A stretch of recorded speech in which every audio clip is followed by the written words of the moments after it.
Salam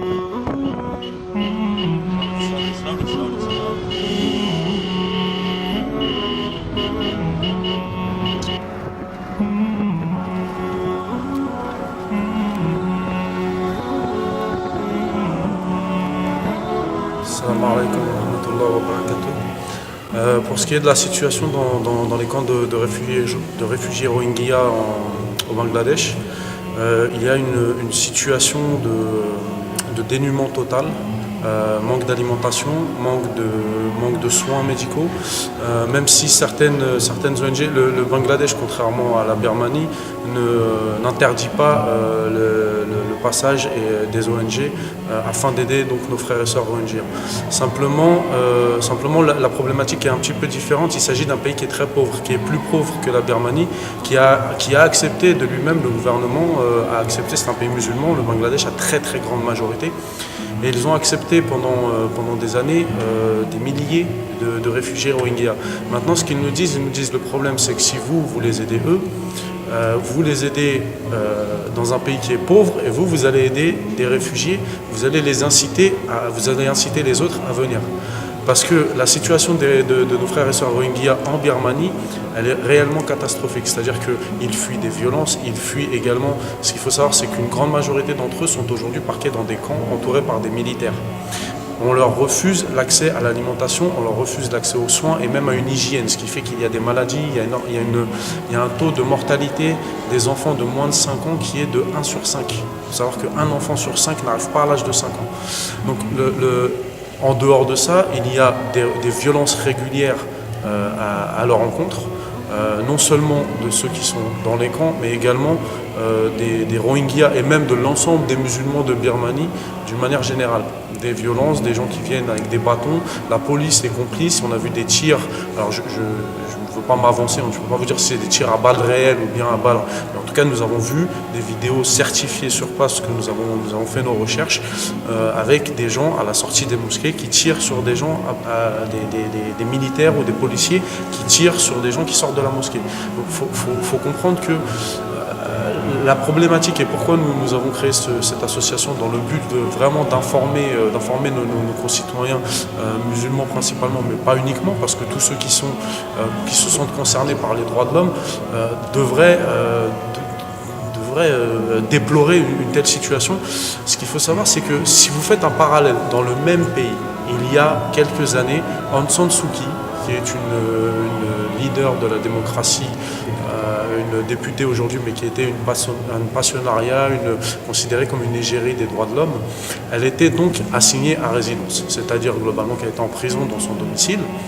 Elle ne risquait pas sa vie, même s'il faut avoir le plus grand respect pour cette femme, ce n'est pas la question. Elle ne risquait pas sa vie, et vous aviez de manière récurrente les gouvernements, les médias internationaux, français, anglais, américains et tout ce qui est monde occidental, qui à l'unisson réclamaient à force cri sa libération. Vous avez aujourd'hui dans le même pays des milliers de morts. Les chiffres sont difficiles à estimer, des milliers de morts musulmans.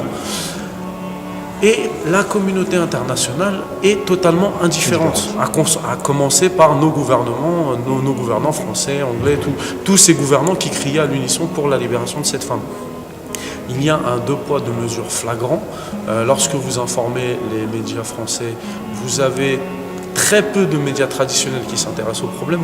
Nous sommes principalement suivis par des médias non officiels, des médias un peu indépendants qui justement vont chercher l'information que les autres ne donnent pas. Il y a un grave problème. Ce qu'il faut savoir, c'est que les gens qui sont aujourd'hui dans ces camps en Birmanie, les Rohingyas, leur plus grande peur c'est d'être oubliés et que il est très facile aujourd'hui de les éliminer. De manière excessivement évidente, les Rohingyas et les musulmans de Birmanie d'une manière générale sont montrés du doigt, sont désignés, ils sont soutenus, les exactions sont soutenues par le gouvernement, sont soutenues par des moines bouddhistes, sont soutenues par des professeurs d'université. C'est-à-dire qu'il y a une propagande généralisée contre les musulmans en Birmanie et particulièrement contre les Rohingyas. Ce qu'il faut savoir aussi, c'est que historiquement, les Rohingyas, donc l'État d'Arakan, il y avait eu, historiquement, ont essayé à une ou deux reprises d'obtenir l'indépendance. Et du coup, ça ne leur est pas pardonné. Et ils sont aujourd'hui montrés comme l'ennemi du gouvernement. Et il y a même un professeur d'université qui a été dire « Oui, mais les droits de l'homme s'effacent devant la souveraineté du pays ». Comme si le fait de simplement laisser les Rohingyas bénéficier de leurs droits serait un néfaste pour l'ensemble du pays. Il faut savoir également qu'au niveau de l'État, il y a des lois particulièrement discriminatoires. Un Rohingya n'a pas le droit de se marier sans payer une somme astronomique, une somme qu'ils n'est pas en mesure de payer. Leurs enfants, le nombre d'enfants qu'ils ont le droit d'avoir est légiféré.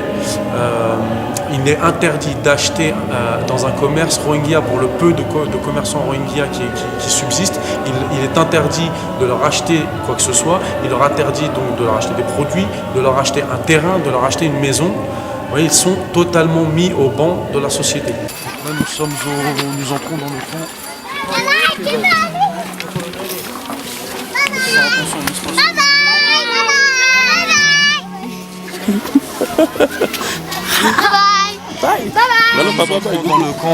Dans le camp de réfugiés Rohingyas non officiel de Kutupalong. Donc d'après ce qu'on a compris, il est donc divisé en 2 camps. Et là nous entrons donc dans le non officiel pour donc Inch'Allah voir un petit peu quels sont les besoins, quelles sont les conditions de vie de nos frères musulmans. Donc on a donc un Rohingya qui est enfermé également donc, dans ce camp assigné à résidence qu'on nous avons rencontré donc, à l'entrée, qui nous fait un petit peu visiter.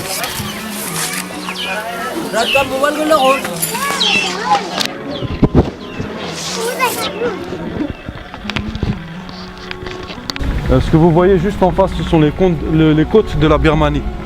Donc, la plupart des réfugiés Rohingyas qui partent de la Birmanie donc, pour aller ici donc, doivent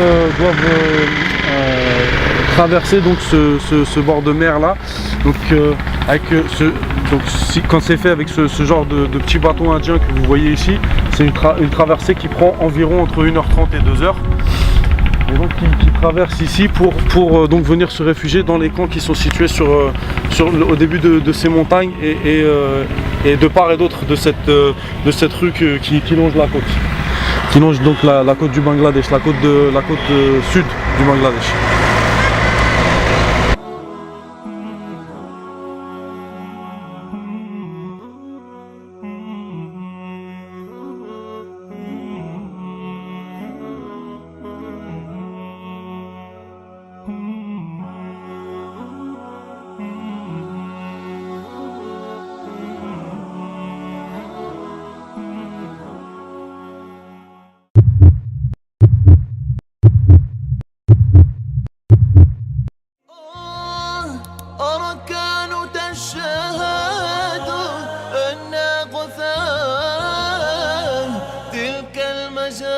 المجازي عند الجبين